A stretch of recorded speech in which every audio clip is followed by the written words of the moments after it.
Kali ini adalah pertanyaan dari akun Zahra. Romo, selamat malam. Selamat malam, saudari. Saya Muslim mau bertanya, silahkan. Mudah-mudahan Romo berkenan mau membalasnya. Dan ini saya jawab, saya balas. Romo, banyak ayat-ayat di Alkitab Yesus berkata dirinya Nabi utusan Allah. Kata-kata itu tidak ada. Nabi utusan Allah itu tidak ada. Atas nama Bapa dan Putra dan Roh Kudus, amin. Shalom Aleichem bersama Masia. Selamat bertemu kembali saudara dengan saya, Archimandrit Romo Daniel Biantoro, Ketua Umum dan Pendiri dari Gereja Ortodoks Indonesia. Kita akan melanjutkan acara kita, yaitu menjawab pertanyaan-pertanyaan yang baik yang dikirim oleh saudara-saudara kepada saya, atau komentar-komentar yang ada di video, di bawah video saya, yang saya anggap perlu dijawab. Kali ini adalah pertanyaan dari akun Zahra. Kelihatannya ini saudara wanita ya, maaf kalau saya keliru. Romo, selamat malam. Selamat malam, saudari. Saya Muslim mau bertanya, silahkan. Mudah-mudahan Romo berkenan mau membalasnya. Dan ini saya jawab, saya balas. Romo, banyak ayat-ayat di Alkitab Yesus berkata dirinya Nabi utusan Allah. Kata-kata itu tidak ada. Nabi utusan Allah itu tidak ada. Utusan Allah ada, terpisah. Nabi ada, terpisah. Tapi Nabi utusan Allah tidak ada. Itu bukan bahasanya Alkitab. Kenapa ayat yang Yesus sendiri berkata ini tidak diimani oleh orang Kristen? Anda keliru karena Anda tidak ngerti bahasanya orang Kristen. Itu sangat diimani. Mari saya tunjukkan ayat-ayat itu, saya bacakan. Kita baca di dalam Matius pasal yang ke-21 ayatnya yang ke-11. Dan orang banyak itu menyahut, inilah Nabi Yesus dari Nazaret di Galilea. Inilah Nabi Yesus dari Nazaret. Itu di situ. Kita baca juga Yesus mengatakan dirinya juga sebagai seorang nabi. Kita baca Markus pasal 6 ayatnya yang ke-3 dan ke-4. Bukankah ia ini tukang kayu, anak Maria saudara Yakobus, Yoses, Yudas dan Simon? Dan bukankah saudara-saudaranya yang perempuan ada bersama kita? Lalu mereka kecewa dan menolak dia. Ya, jadi ini tulisannya Yesus datang ke kampungnya di Nazaret, dan orang-orang sekampungnya tidak mau terima dia. Lalu, maka Yesus berkata kepada mereka, seorang nabi dihormati di mana-mana kecuali di tempat asalnya sendiri, di antara kaum keluarganya dan di rumahnya. ya. Jadi dengan penolakan dari kaum keluarganya ini dan teman-temannya, orang-orang sekampungnya ini, dia mengatakan seorang nabi dihormati. Berarti dia menunjuk dirinya sebagai nabi. Seorang nabi dihormati di mana-mana kecuali di tempat asalnya sendiri, di antara kaum keluarganya dan di rumahnya. Demikian juga kita baca dari Matius 13 ayatnya yang ke-57. Tolong bacakan. Lalu mereka kecewa dan menolak dia, maka Yesus berkata kepada mereka, seorang nabi dihormati di mana-mana, kecuali di tempat asalnya sendiri dan di rumahnya. Ya, ini pernyataan Yesus, dia seorang nabi. Kita baca juga di dalam Yohanes pasal yang ke-4, ayatnya yang ke-44. Tolong bacakan. Sebab Yesus sendiri telah bersaksi bahwa seorang nabi tidak dihormati di negerinya sendiri. Seorang nabi tidak dihormati di negerinya sendiri. Dan banyak ayat-ayat yang lain. Kami tahu, saudari Zahra. Bagaimana di kitab suci kami tidak tahu. Ya, kami percaya Yesus itu nabi. Bagaimana saudari mengatakan bahwa kami tidak percaya? Nah, hanya mungkin saudari tidak mengerti. Pemahaman kenabian dalam Islam dan pemahaman kenabian dalam Kristen itu tidak persis sama, terutama tentang Yesus. Yesus itu nabi, tapi bagi kami dia nabi terakhir. Kenapa? Karena dia sendiri mengatakan Di dalam Matius pasal 11 ayatnya yang ke-13. Sebab semua nabi dan kitab Taurat bernubuat hingga tampilnya Yohanes. Nah, semua nabi dan kitab Taurat bernubuat sampai tampilnya Yohanes, yaitu kalau dalam Islam namanya Nabi Yahya. Nah, sudah Yahya kan Yesus, berarti Yesus menyatakan dirinya sebagai nabi yang terakhir. Karena semua kitab nabi dan kitab Taurat itu berhentinya sampai Yohanes, sampai Nabi Yahya. Lalu Yesus ini sebagai nabi terakhir. Nah, mengapa begitu? Mengapa dia nabi terakhir? Karena dia yang dimeteraikan. Ya, kalau dalam Islam dikatakan Nabi Muhammad sebagai khataman nabiin, khatamnya segala nabi atau penutup segala nabi. Sebelum Nabi Muhammad disebut itu, Injil telah menyebut Yesus itu adalah yang dimeterai dari segala nabi, maksudnya Yesus itu yang dimeteraikan oleh Allah. Kita baca Yohanes pasal 6 ayat 27.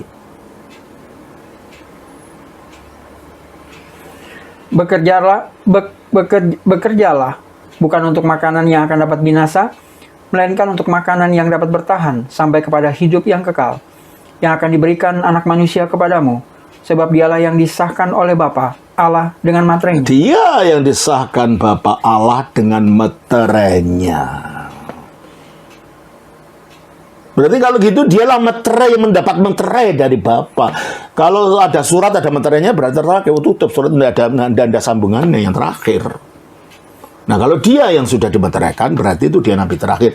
Mengapa begitu? Dari kacamata Kristen, karena Yesus itu bukan manusia biasa. Dia itu penjelmaan dari firman-Nya Allah. Maka kalau tadi saudara-saudari mengatakan dia utusan, oh iya banyak kata-kata bahwa dia diutus dan lain-lain. Tapi diutus di sini bukan dalam pengertian jabatan rasul seperti yang dimengerti dalam Islam. Mari kita lihat ayat-ayat bahwa dia diutus. Kita lihat pas Yohanes 5 ayat 24. Aku berkata kepadamu, sesungguhnya barang siapa mendengar perkataanku dan percaya kepada Dia yang mengutus aku, Dia yang mengutus aku. Terus? ia mempunyai hidup yang kekal dan tidak turut dihukum. Iya, kita baca juga Yohanes 3 ayat yang ke-33. Siapa yang menerima kesaksiannya, ia mengaku bahwa Allah adalah benar. Terus? Sebab siapa yang diutus Allah, Maksudnya ini Yesus menyebut dirinya. Sebab siapa yang diutus Allah. Terus kan? dialah yang menyampaikan firman Allah, karena Allah mengaruniakan rohnya dengan tidak terbatas. Bagaimana kita tahu itu Yesus? Karena ayat 35. Bapa mengasihi anak dan telah menyerahkan segala sesuatu Itu kepadanya. Dan anak ini adalah sebutan untuk Yesus di dalam kitab suci Injil. Nah, tapi sementara Yesus disebut sebagai utusan dan diutus dan lain-lain, Yesus sendiri menjelaskan pengutusan yang bagaimana. Oleh karena itu, pemahaman Islam tidak boleh dipaksakan untuk memahami ajaran Injil, karena beda. Istilah Nabi pun beda, bunyinya sama, tapi maknanya beda, Rasul pun beda. Mari kita baca, apa yang dikatakan oleh Yesus sendiri mengenai dirinya sebagai yang diutus. Oh, kita baca juga, ini sering yang dipakai oleh para polemikus Muslim untuk menunjukkan Yesus itu hanya utusan biasa, dia mengajarkan tentang keesaan Allah. Kita baca Yohanes 17 ayat 3. Inilah hidup yang kekal itu, yaitu bahwa mereka mengenal Engkau, satu-satunya Allah yang benar, dan mengenal Yesus Kristus yang telah Engkau utus. Nah, ini kan Yesus mengatakan ada satu Allah yang benar dan dia adalah utusan. Nah, itu berarti Yesus mengucapkan syahadat. Enggak.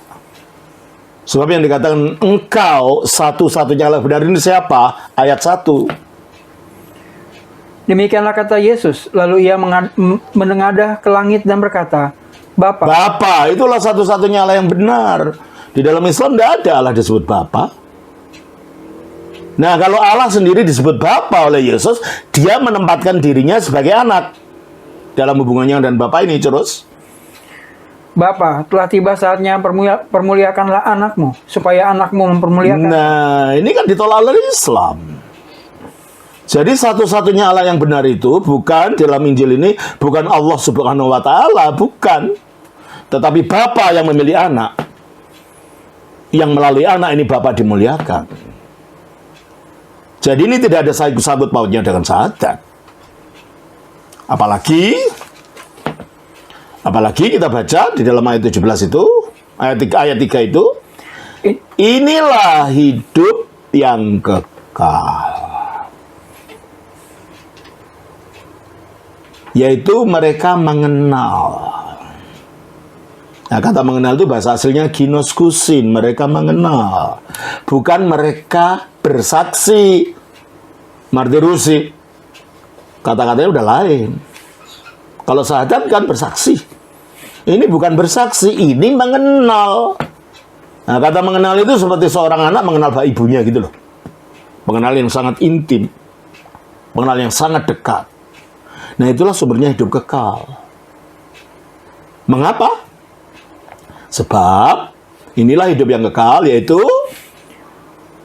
bahwa mereka mengenal Engkau, mengenal Bapa yang memiliki anak tadi, ayat 1 tadi. Terus? Satu-satunya Allah yang benar. Nah itu, jadi Allah yang benar itu satu-satunya adalah Bapa itu.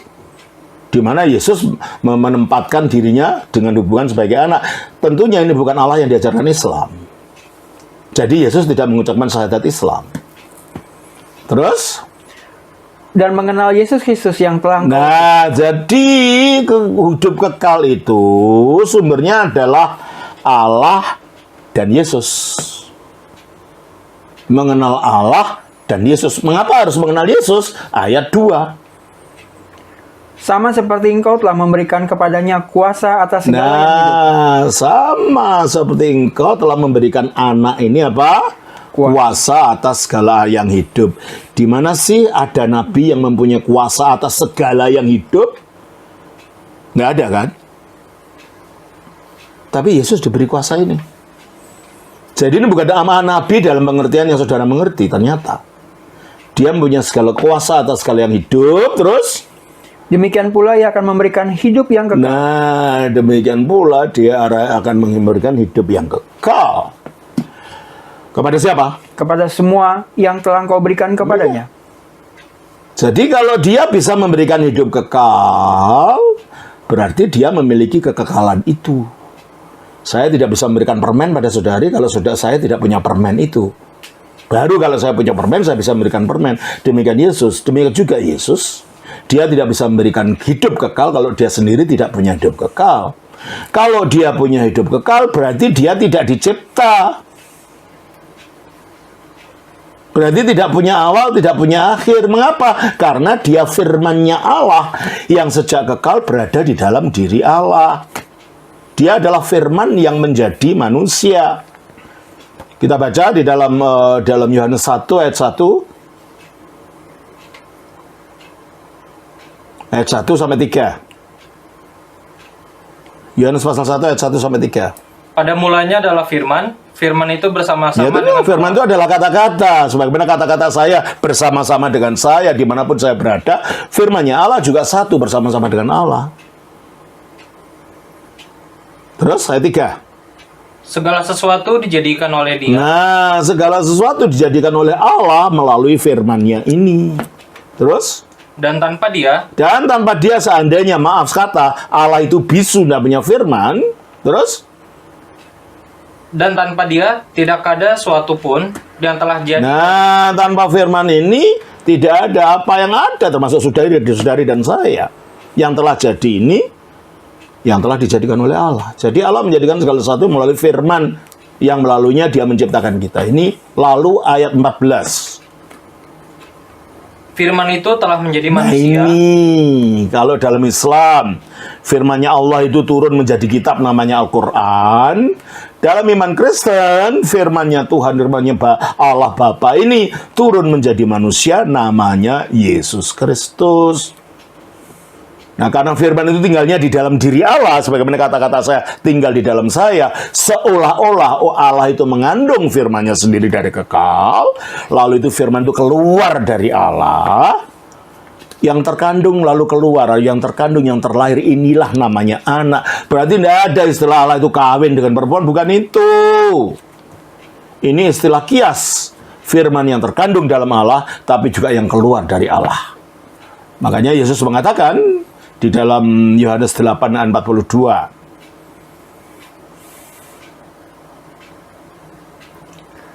Kata Yesus kepada mereka, "Jikalau Allah adalah Bapamu, kamu akan mengasihi aku, sebab aku keluar dan datang dari Allah." aku keluar dari Allah. Kalau dia keluar dari Allah, berarti tadinya di dalamnya Allah. Satu dengan Allah. Makanya Allah itu cuma satu. Firman-Nya juga satu. Allah yang satu inilah karena sumber dari firman-Nya yang keluar dari dirinya yang disebut anak. Maka Allah yang satu ini disebut Bapa. Bukan berarti dia laki-laki. Tidak. Allah tidak berkelamin karena dia itu gaib. Tidak berwujud tubuh seperti kita.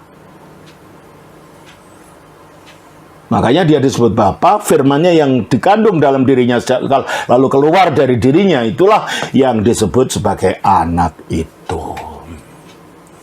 Makanya karena sejak kekal Allah menciptakan dunia melalui firman ini, itulah sebabnya Yesus mengatakan bahwa dia memiliki hidup kekal dari Allah ini. Oleh karena itu, karena dia memiliki hidup kekal, dia mampu memberikan hidup kekal pada orang yang percaya kepadanya. Itulah sebabnya mengapa dia menjadi sumber hidup kekal. Sumber hidup kekal itu miliknya Allah itu sendiri, tapi sampainya kepada manusia melalui firman-Nya yang menjadi manusia, dan ketika menjadi manusia, namanya Yesus Kristus itu. Ini jangan ada kaitannya dengan syahadat, saudara. Baca lagi ayat 3 itu.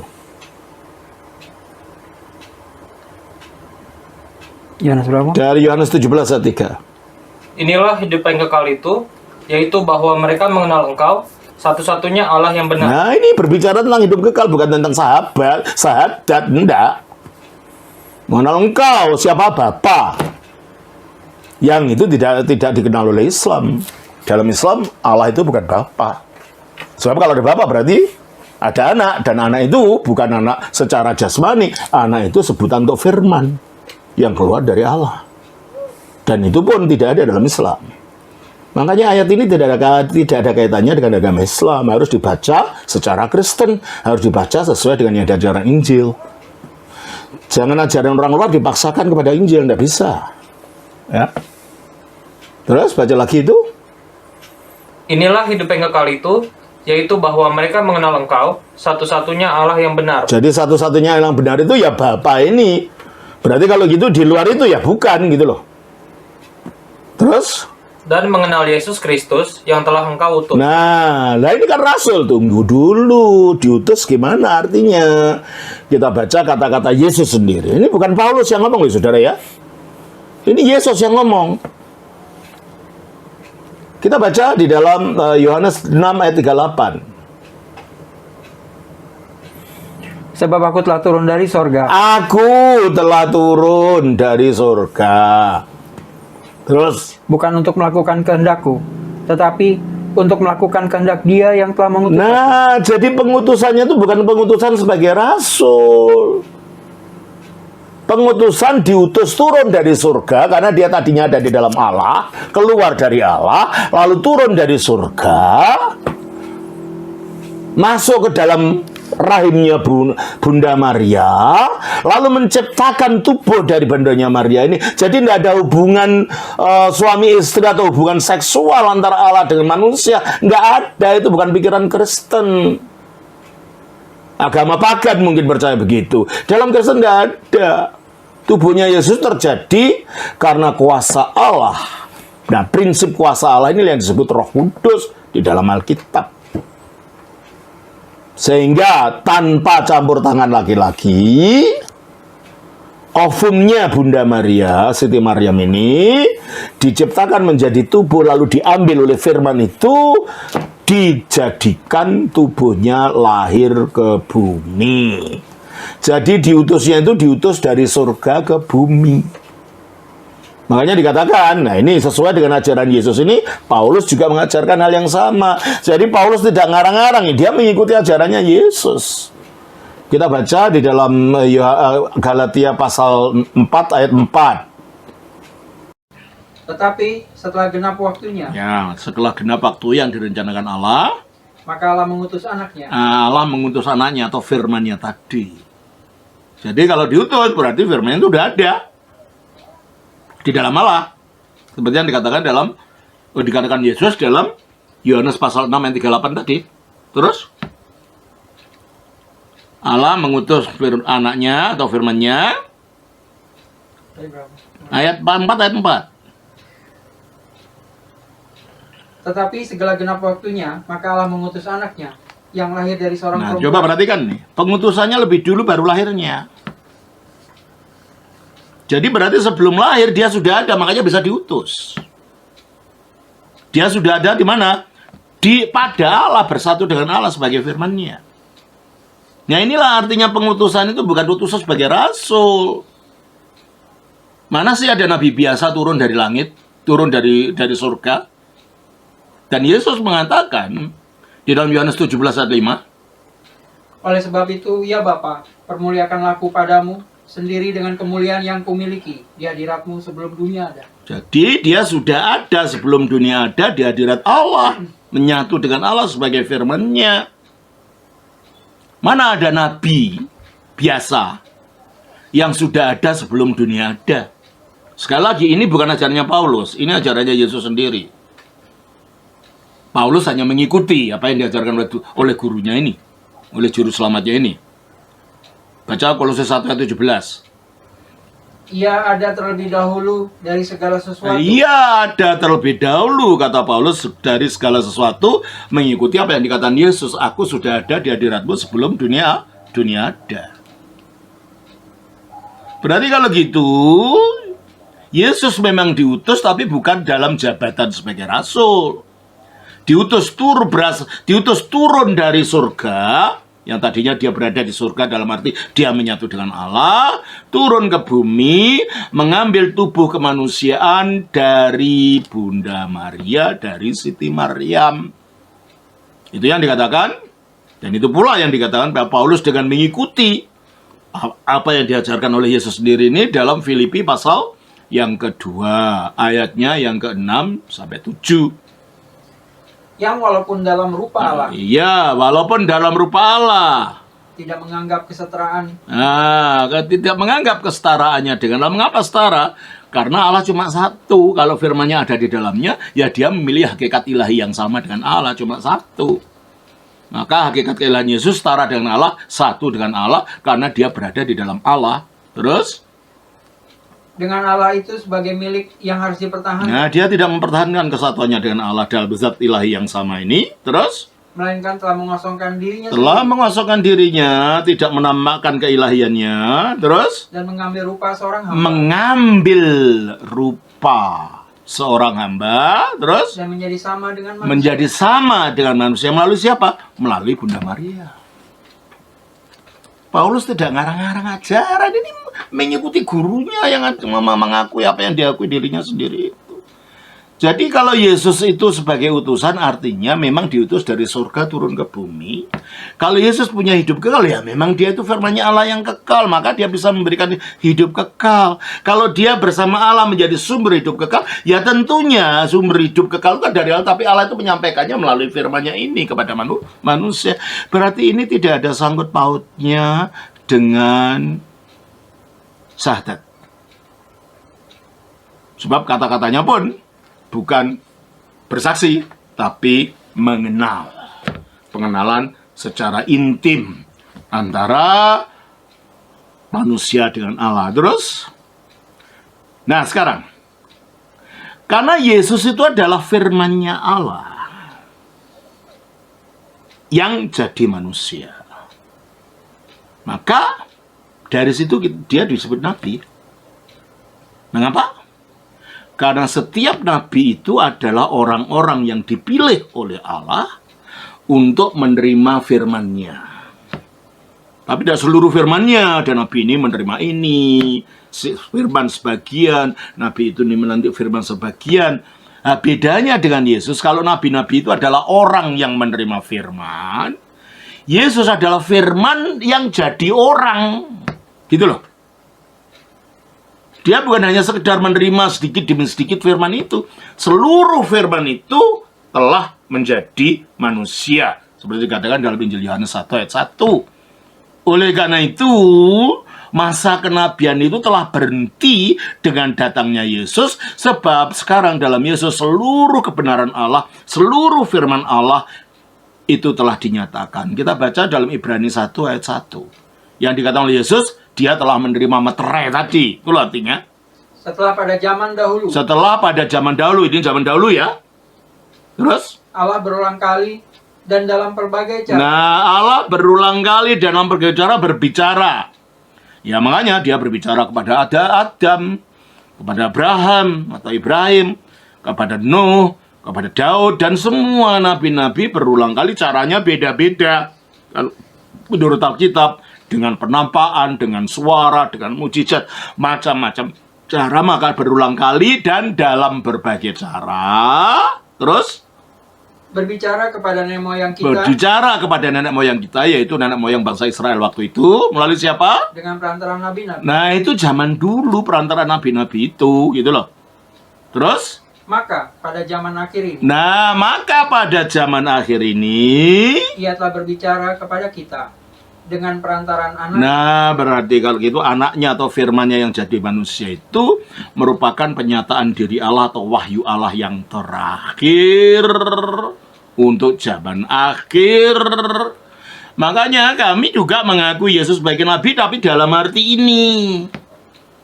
Bukan dalam pengertian saudara. Bagaimana saudara mengatakan kami tidak mentaati? Ya kami sangat taat, saudari yang tidak taat. Ketika kita mengatakan Yesus nabi terakhir, saudari katakan enggak, nabi biasa. Ada nabi lainnya yang sesudahnya yang terakhir.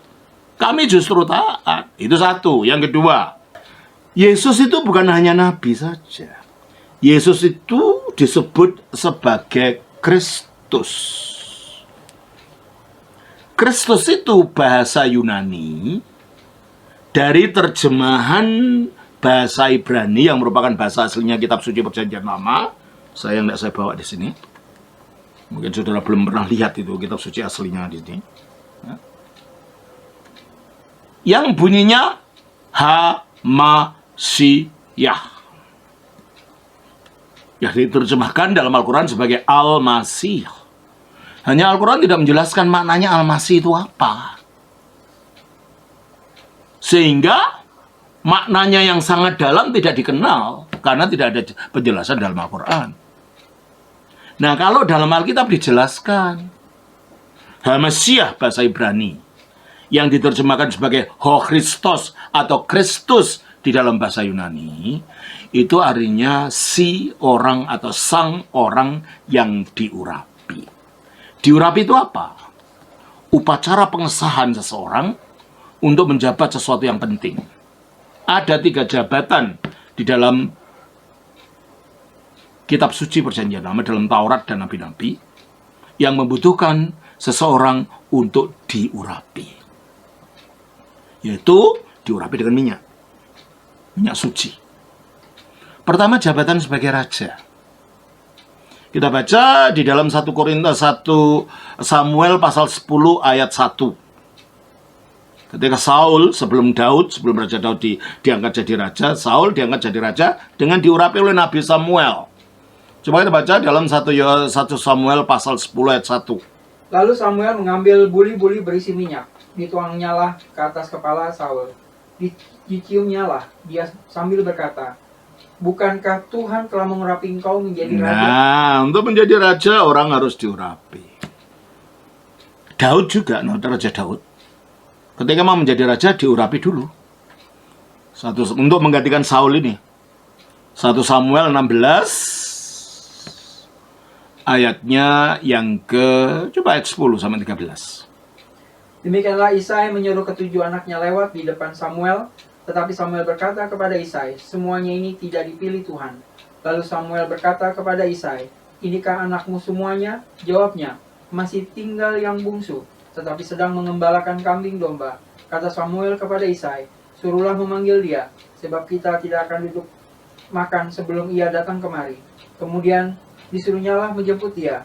Ia kemerah-merahan, matanya indah, dan parasnya elok. Lalu Tuhan berfirman, bangkitlah, urapilah dia, sebab inilah dia. Terus? Samuel mengambil tabung tanduk yang berisi minyak itu dan mengurapi Daud di tengah-tengah saudara-saudaranya. Sejak hari itu dan seterusnya, berkuasalah roh Tuhan atas Daud. Nah, jadi Daud untuk jadi raja juga diurapi. Dan orang yang diurapi ini di dalam bahasa Ibrani disebut Masiah. Jadi setiap raja Israel zaman itu adalah seorang Masiah. Jabatan yang kedua yang perlu pengurapan yang ditetapkan oleh Taurat adalah jabatan sebagai Kohen. Kohen itu imam yang mempersembahkan korban binatang di dalam bait Allah. Jadi bukan imam dalam pengertian Islam ya. Kalau imam dalam pengertian Islam kan pemimpin sembahyang. Ini bukan.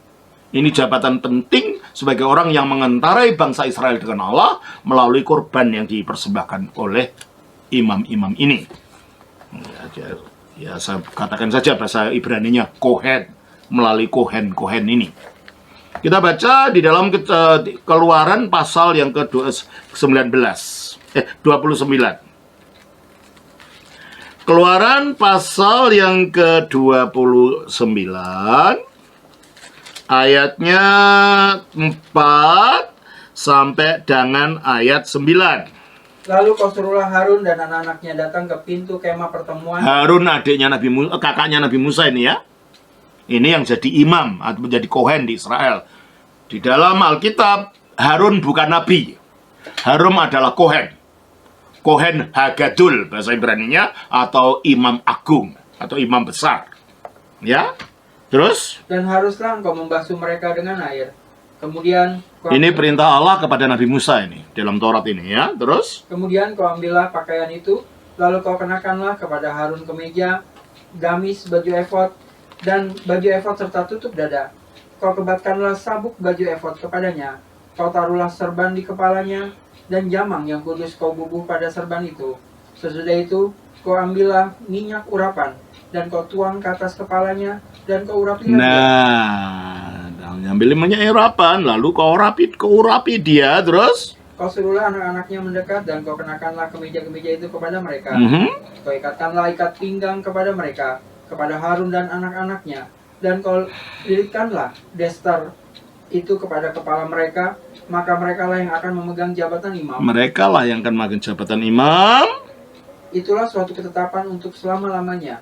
Demikianlah engkau harus mentahbiskan Harun dan anak-anak. Itu. Jadi menjadi imam diurapi, menjadi raja diurapi. Demikian juga menjadi nabi. Perlu pengurapan. Kalau orang hanya ngaku nabi itu saja dari urapan, nabi apa itu? Seorang nabi harus ditahbiskan menurut kitab suci, menurut Taurat. Dengan diurapi. Kita baca di dalam 1 Raja-Raja 19 ayat 16. Kita baca 1 Raja-Raja 19 ayat yang ke-16. Juga Yehu cucu Nimsi haruslah keurapi menjadi raja atas Israel, dan Elisa bin Safat dari Abel Mehola harus keurapi menjadi nabi menggantikan kau. Nah, ini Allah berbicara kepada Nabi Elia atau Nabi Ilyas dalam Islam. Dan Elisa ini yang diurapi oleh Nabi Elia itu namanya dalam Islam adalah Nabi Ilyasa. Dengan pengurapan. Sehingga dalam kitab Zabur atau kitab Mazmur, semua nabi itu disebut sebagai orang-orang yang diurapi Tuhan. Kita baca di dalam Mazmur pasal yang ke-105 ayat yang ke-15. Jangan mengusik orang-orang yang kuurapi. Jangan mengusik orang-orang yang kuurapi. Dan jangan berbuat jahat kepada nabi-nabi. Dan jangan berbuat jahat kepada nabi-nabiku. Jadi nabi-nabi itu orang yang diurapi. Jadi kalau menurut Taurat, maka setiap raja di Israel adalah Masiah. Setiap imam di Israel adalah seorang Masiah. Dan setiap nabi di Israel adalah seorang Masiah. Tapi mereka bukan Hamasiah. Artinya, sang orang yang diurapi itu. Bagaimana seseorang disebut Hamasya? Orang disebut Hamasya kalau dia merangkap 3 jabatan itu sekaligus. Dia adalah raja, dia adalah imam, dia adalah nabi sekaligus. Itu satu. Dan dia menjabat jabatan itu secara mutlak, tidak bisa digantikan. Artinya, dia harus tidak bisa mati, supaya tidak bisa digantikan oleh orang lain. Nah, itulah sebabnya mengapa Yesus bangkit dari mati. Dan dikatakan dalam Roma 6 ayat 9, Karena kita tahu bahwa Kristus sudah ia bangkit dari antara orang mati, ia tidak mati lagi. Maut tidak berkuasa lagi atas ya, dia. kalau dia tidak mati lagi berarti kan maut tidak berkuasa lagi. Dia kekal kemanusiaannya. Dan ini pun bukan ajaran Paulus. Paulus mengikuti apa yang dikatakan gurunya, dikatakan Yesus sendiri. Coba kita baca dalam Matius pasal yang ke-16. Ayatnya yang ke-21. Tolong bacakan. Sejak waktu itu Yesus mulai menyatakan kepada murid-muridnya bahwa ia harus pergi ke Yerusalem dan menanggung banyak penderitaan dari pihak tua-tua, imam-imam kepala, dan ahli-ahli Taurat, lalu dibunuh dan dibangkitkan pada hari ketiga. Ini kata-kata Yesus sendiri, bukan ajaran Paulus.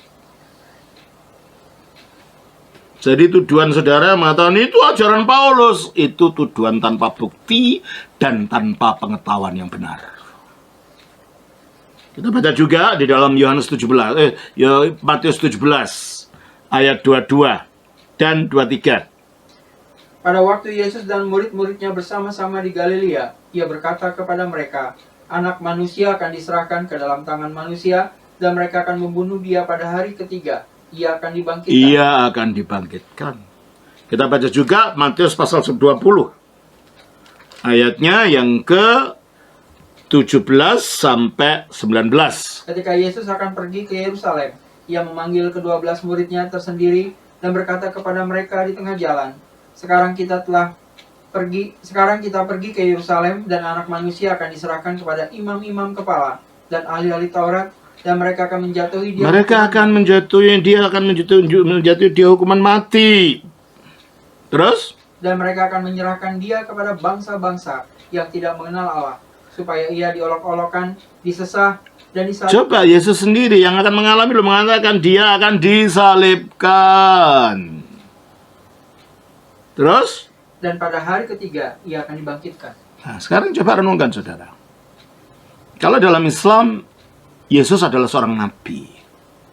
Dan menurut teologi Islam, nabi tidak bisa berbohong. Maksum kan? Si nabi ini, yang maksum ini, mengatakan bahwa dia akan disesat, dianiaya, disalibkan, lalu bangkit.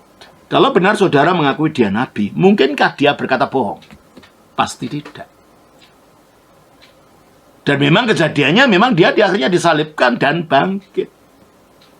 Lalu 700 tahun kemudian ada ajaran mengatakan dia tidak disalib. Saudara harus pilih kalau begitu yang benar mana. Kalau saudara katakan yang terakhir mengatakan Yesus sudah disalib, padahal saudara mengakui dia nabi dan nabi ini mengatakan dia disalib, berarti saudara menghujat seorang nabi, mengatakan kamu bohong. Dan kalau saudara mengakui ya dia nabi, jadi tidak mungkin bohong dia pada waktu dia mengatakan disalib. Lalu ada yang mengatakan orang datang kemudian mengatakan dia tidak salib. Saudara dalam dilema ini di sini. Karena saudara yang satu saudara ada ke nabi ini juga mengatakan benar, tapi nyatanya bertentangan dengan nabi yang juga mengatakan benar. Jadi kalau begitu, Yesus Kristus oleh kebangkitan dia dinyatakan sebagai tidak mati lagi. Dan setelah bangkit dia naik ke surga. Kita lihat, kita baca di dalam Kisah Rasul pasal 1. Kita baca saja ayat yang ke-9 sampai 11. Rasul 1, 9 sampai 11. Ya, pasal 1 ayat 9 sampai 11. Sesudah ia mengatakan demikian, terangkatlah ia disaksikan oleh mereka. Sesudah ia mengatakan demikian, terangkatlah ia disaksikan oleh mereka. Oleh siapa? Murid-muridnya itu. Terus? Dan awan menutupinya dari pandangan mereka. Terus? Ketika mereka sedang menatap ke langit waktu ia naik itu, tiba-tiba berdirilah dua orang yang berpakaian putih dekat mereka dan berkata kepada mereka, "Hai orang-orang Galilea, mengapakah kamu berdiri melihat ke langit? Yesus ini yang terangkat ke sorga meninggalkan kamu akan datang kembali dengan cara yang sama seperti kamu melihat dia naik ke sorga." Jadi sesudah mati disalibkan sesuai dengan yang dikatakan dia, lalu dia bangkit, dan setelah bangkit dia naik ke surga. Berarti dia naik ke surga itu sudah kebangkitan, sudah mengalami kematian. Nah, setelah dia naik ke surga, dia dimuliakan oleh Allah dengan diberi segala kuasa tadi kan. Engkau telah memberikan kepadanya kuasa atas segala yang hidup. Dan itu yang dikatakan di dalam Matius pasal 28 ayat 18. Yesus mendekati mereka dan berkata, "Kepadaku telah diberikan segala kuasa di sorga dan di bumi. Karena itu..." Kepadaku telah diberikan siapa? Oleh Allah Bapaknya. Sumber dari mana dia berasal sebagai firman. Segala kuasa yang memang tadinya miliknya dia sebelum jadi manusia. Karena Allah menciptakan segala sesuatu melalui firman-Nya ini. Segala kuasa di surga dan di bumi. Dengan demikian, dengan tubuhnya yang telah dibangkitkan yang masih hidup sampai sekarang, dia diangkat menjadi raja. Raja yang nanti akan datang menghakimi semua manusia. Tak peduli apa agamanya, tak peduli apa nanti kebangsaannya. Ketika dia datang, semua akan dihakimi oleh Yesus Kristus ini. Coba kita baca dalam Yohanes pasal yang kelima. Yohanes pasalnya yang kelima, ayatnya yang ke-21, 22. Sebab sama seperti Bapa membangkitkan orang-orang mati dan menghidupkannya, demikian juga Anak menghidupkan barang siapa yang dikehendaki. Mana ada nabi bisa menghidupkan orang mati sih? Dan Yesus mengatakan, dia akan menghidupkan orang mati di akhir zaman. Terus? Bapa tidak menghakimi siapapun, melainkan telah menyerahkan penghakiman itu seluruhnya kepada Anak. Ya, seluruh penghakiman akan diberikan oleh... Ini Yesus mengatakan, bukan Paulus loh ya. Saya ingatkan berulang-ulang ini. Bahwa dia akan menghakimi semua manusia. Karena dia telah diberi segala kuasa sebagai apa? Sebagai Raja Mesias, Raja Al-Masih itu. Nah, tadi dia sudah mati sebagai korban. Dan itu, untuk mengerti korban itu, baca jawaban saya pada saudara Botak Saitama yang pertama. Saya jelaskan di sana sebagai korban. Dia menggenapi korban-korban yang ada dalam perjanjian lama. Dengan demikian dia menjadi korban, dan tapi akhirnya dia bangkit, berarti korbannya menjadi kekal. Lalu dengan tubuhnya dibawa ke surga, maka dia berfungsi sebagai imam. Imam yang kekal pula, karena dia sudah tidak bisa minta mati lagi. Makanya dikatakan dia adalah imam dan raja sekaligus, sebagaimana dikatakan di dalam Ibrani 8 ayat 1. Inti segala yang kita bicarakan itu ialah kita mempunyai imam besar yang demikian, yang duduk di sebelah kanan tahta yang maha besar di sorga. Imam itu tidak duduk di tahta, imam ada di bait Allah, yang duduk di tahta itu raja. Nah, karena ini ada imam duduk di tahta, berarti dia imam dan raja. Tapi sekaligus dia itu adalah firman yang menjadi manusia.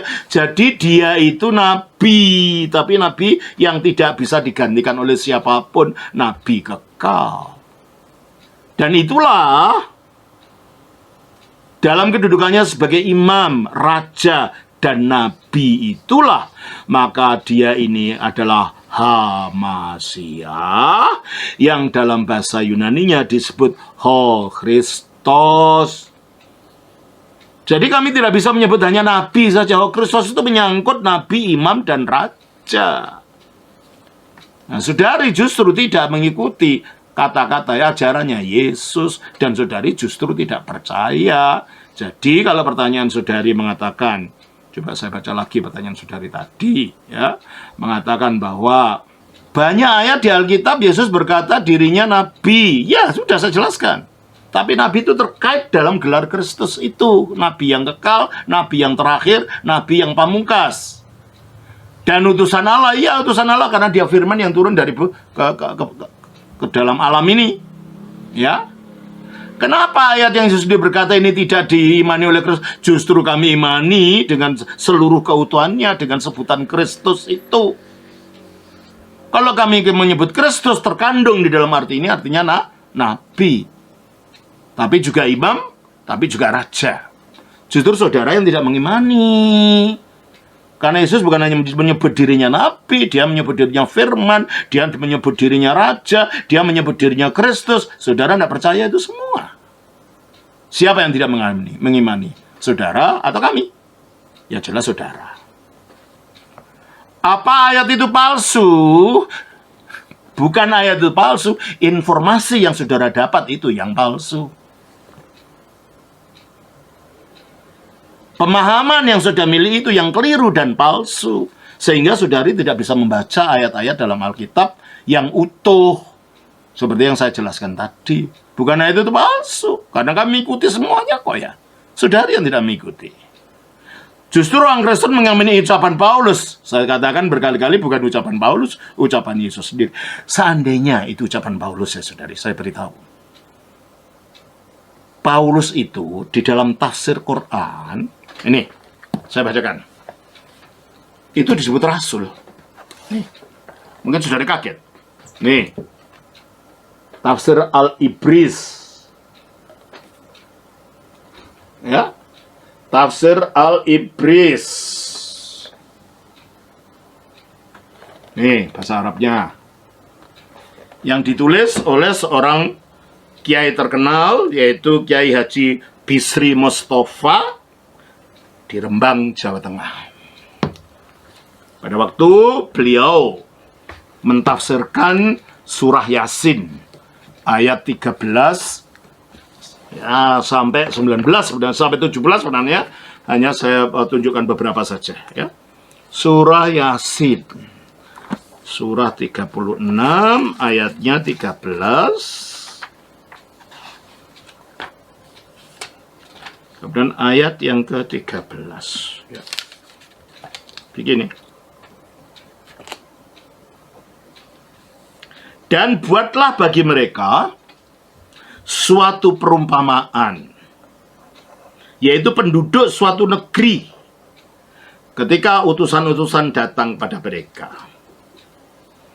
Yaitu ketika kami mengutus kepada mereka 2 orang utusan, lalu mereka mendustakan keduanya. Kemudian kami kuatkan dengan utusan yang ketiga. Ada 3 orang ini ke kota ini. Maka ketiga utusan itu berkata, sesungguhnya kami adalah orang-orang yang diutus kepadamu. Nah, mari kita baca tafsirnya. Ini ada tafsirnya. Saudara beli saja ini tafsir ini. Di halaman 442. Ya. Di halaman 442 saya bacakan. Surah Yasin ayat 13. Nabi Muhammad itu diperintahkan Tuhan supaya memberi keterangan kepada ahli Mekah bahwa perumpamaan ahli Mekah itu seperti ahli Antiokhia, yaitu Antiokhia, kota Antiokhia di Syria yang menjadi pusat kekristenan yang kedua pada zaman itu. Coba saya bacakan Kisah Rasul pasal yang ke-11 ayat 26. Mereka tinggal bersama-sama dengan jemaat itu 1 tahun lamanya, sambil mengajar banyak orang. Di Antiokhia lah murid-murid itu untuk pertama kalinya disebut Kristen. Nah, ini di kota Antiokhia. Nah, siapa yang diutus ke kota Antiokhia itu menurut tafsir beliau Kiai Haji Mustafa Bisri ini, seperti ahli Antiokhia ketika kedatangan utusannya Nabi Isa. Jadi ini utusan Nabi Isa, rasulnya Nabi Isa. Kisahnya seperti ini. Nabi Isa itu mengutus 2 orang, yaitu Yahya atau Yohanes. Dan Bulis. Bulis itu nama lain dari Bulus. Bulus itu bahasa Arabnya untuk Paulus. Coba saya bacakan dari Alkitab bahasa Arab. Ya, saudara bacakan coba di dalam salah satu surat Paulus. Kita baca surat Korintus, coba bacakan. Surat Korintus, 1 Korintus pasal 1 ayat 1. Dari Paulus, yang oleh kehendak Allah dipanggil menjadi Rasul Kristus Yesus, dan dari Sostenes, saudara Nah, kita. terima kasih. Ada kata-kata dari Paulus. Nah, ini Alkitab bahasa Arab ini ya. Dari surah yang sama saya bacakan. Nah. Bulus al-mat'u rasulan li Yesu al-Masih bi masyiatullah. Bulus itu Paulus yang dipanggil menjadi Rasul Yesus Kristus oleh kehendak Allah. Nih, ada kata-kata Bulus ini. Saudara bisa lihat di sini. Bulus. Ya. Nah, sudah. Yahya itu Yohanes atau Yuhana kalau bahasa Ibraninya. Nah, di sini beliau mengatakan begini. Nabi Isa itu menyampaikan tablik di negeri Antiokhia, yaitu Antiokhia, supaya Yunani, maksudnya sebenarnya ya waktu itu budaya Yunani, tapi itu di Syria ya. Diceritakan ketika Yahya dan Bulis sudah dekat dengan kota Antiokhia, tiba-tiba bertemu dengan orang tua yang buta bernama Hubaib. Yahya dan Bulis kemudian mengucapkan salam kepada Hubaib. Ini cerita yang dikarang ya, dengan ada dalam Alkitab itu. Tapi bahwa ada Bulus dan ada Yohana, ada Paulus dan Yohanes. Kami mengajak kepada engkau. Hubaib menjawab, kamu itu siapa? Yahya dan Bulis menjawab, kami berdua ini utusannya Nabi Isa alaihissalam. Jadi Yohanes dan Paulus menjawab, utusan. Kami mengajak kepada engkau dan teman-teman engkau di negeri ini supaya berhenti menyembah berhala, kemudian menyembah Allah yang Maha Penyayang, dan seterusnya. Lalu yang ketiga, yang datang kemudian sesudah Paulus, Bulus dan ini adalah yang disebut Samun. Samun itu kalau bahasa Ibraninya adalah Simeon. Simeon itu nama lain dari Petrus. Jadi kalau dikatakan ada dua utusan lalu ada yang ketiga, dikatakan oleh Bapak Kiai ini, yang satunya adalah Yohana dan Bulis, yaitu Yohanes dan Paulus, dan kemudian Samun, yaitu Simeon atau Simon Petrus.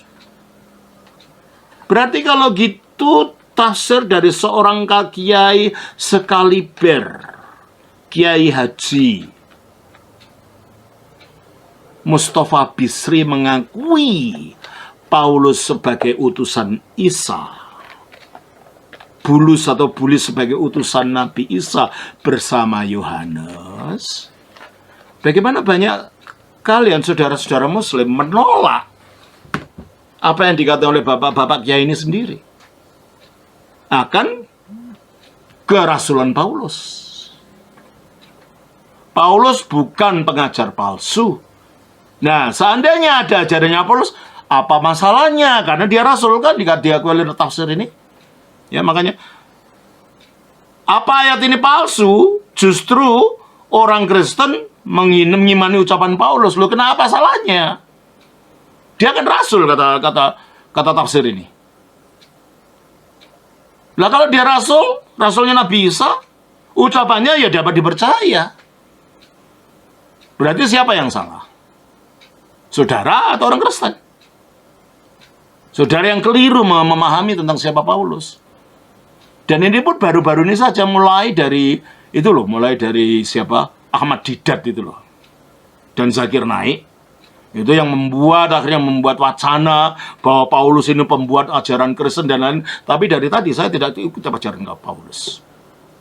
Dari tadi saya ikut ajaran Yesus dan kita buktikan ada bahwa apa yang dia ucapkan Paulus itu mengikuti apa yang diajarkan Yesus.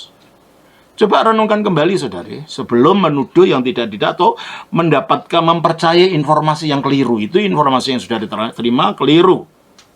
Karena tafsir dari Haji Mustafa Bisri ini sendiri mengatakan Paulus adalah seorang rasul. Dan ada tafsir-tafsir yang lama yang juga ada. Mungkin Ibnu Katsir juga mengatakan begitu. Bahwa Paulus adalah rasul. Terus? Apakah orang Kristen lebih percaya kepada Paulus daripada Yesus? Orang Kristen percaya sumbernya yang dipercaya Yesus, tetapi kayak yang tentang Yesus diajarkan oleh rasul-rasul, termasuk Paulus, bukan hanya Paulus saja. Makanya kami ada tulisan Petrus, ada tulisan Yohana, ada tulisannya siapa. Karena itu ajaran yang berasal dari Nabi Isa, dari Yesus Kristus. Padahal Yesus sudah bilang, jika kamu mengasihi aku, maka ikutilah perintahku. Perintah yang mana? Bukan perintah Paulus, Yohanes. Saya katakan, kata-kata Paulus itu mengikuti perintahnya Yesus.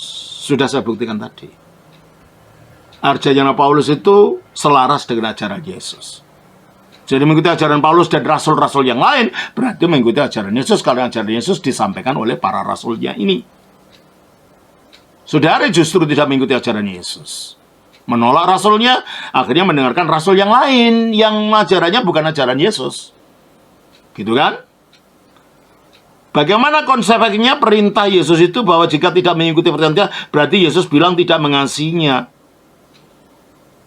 Saudara, perintah yang berwujud akidah dan perintah yang berwujud moral itu dua hal yang berbeda. Seorang Buddha, sang Buddha yang tidak mempercayai Kristus itu siapa, dapat melakukan ajaran yang disebut metakaruna, cinta kasih tanpa batas. Kenapa itu ajaran moral yang semua orang bisa lakukan? Saudara pun tidak usah percaya Yesus itu Tuhan. Saudara bisa menjalankan cinta kasih kalau saudara mau. Orang Kristen juga begitu. Seandainya betul orang Kristen tidak mengikuti ajaran Kristus yang pendapat itu salah, dia pun tetap bisa mengasihi karena semua manusia punya kebutuhan akan cinta kasih itu. Ya. Bagaimana konsep yang perintah Yesus itu bahwa jika tidak mengikuti perintahnya berarti Yesus bilang tidak mengasihinya. Ya, ini perintah moral, perintah akhlak, bukan perintah akidah. Sementara jelas dan terang benderang umat Kristen tidak mematuhi, tidak mengimani ucapan Yesus itu, saudara bohong dan saudari keliru. Dari tadi yang saya ajarkan adalah apa yang dikatakan oleh Yesus. Dan apa yang dikatakan oleh Paulus adalah mengikuti apa yang diajarkan Yesus. Coba renungkan dengan pikiran yang jernih. Bukan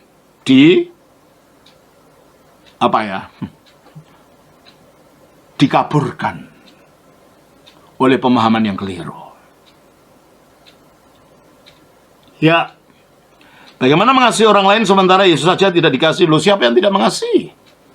Justru saudara yang tidak mengasihi. Kan Yesus mengatakan dia datang dari surga, saudari tidak percaya. Dia mengatakan bahwa dia sudah ada sebelum dunia ada, saudari tidak percaya. Dia mengatakan dia itu Kristus, saudari hanya mengatakan dia itu hanya nabi biasa. Dia mengatakan aku turun dari surga diutus Bapa, saudari mengatakan dia hanya utusan rasul biasa. Yang tidak mengikuti ajaran Yesus, tidak mengimani ayat-ayatnya adalah saudari, bukan kami. Kami mempercayai semua karena kasih kami kepada Kristus. Nah, itulah sebabnya ya kami dapat menjalankan cinta kasih karena kami mengasihi Kristus itu. Saudari-saudara, saya kira itu yang dapat saya berikan. Semoga ini menjadi renungan. Tuhan kiranya menolong saudari untuk mencerai pikiran saudari. Atas nama Bapa, Putra, Roh Kudus. Amin.